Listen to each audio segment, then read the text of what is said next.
এখানে কিসের মিটিং করছেন?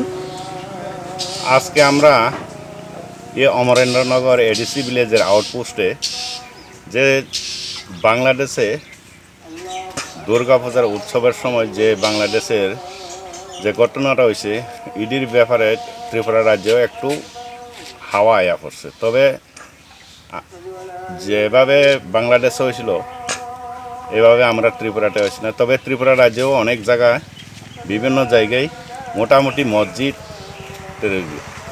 আয়না আর পুরানি গেছে, সিসি ক্যামেরা সহ অনেক কিছু ক্ষয়ক্ষতি হয়েছে। তবে আমি আশা করি আগামী দিনে যাতে প্রশাসন ইডির ব্যাপারে একটু নজর রাখুক, এরপরে আগামী দিনে যাতে এভাবে না হয় ওইটাই আমরা প্রশাসনের কাছে রিকোয়েস্ট করি। তবে আমরা বিশেষ করে আমরা অমরেন্দ্রনগর এডিসি ভিলেজ এরিয়ার আজকে আমরা এই অমরেন্দ্রনগর আউটপোস্টে একটা আমরা শান্তি মিটিং বসি। ওইখানে আমরা এরিয়ার মানে হুজুররা আর আমরা এরিয়ার চেয়ারম্যান মেম্বার সহ আমরা সবাই মিলে আউটপোস্টের ওসি সহ মিলে আমরা শান্তি মিটিং করছি। আমরা আশা করি আমরা এরিয়াতে তো কোনো কিছু হবে না এসব গণ্ডগোল, তবে ভবিষ্যতেও যাতে না হয় ওইটার জন্য আমরা সবসময় প্রস্তুত থাকি।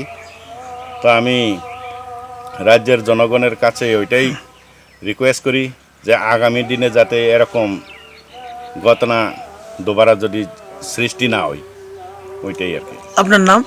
আমার নাম Ranjit Debbarma, Takarjala district vice president, Tripura মঠা। আর কে কে আছে এখানে? আমার সাথে আছে আমরা অমরেন্দ্রনগর এডিসি ভিলেজের চেয়ারপারসন শ্রী বন কুমার দেববর্মা মহাশয়,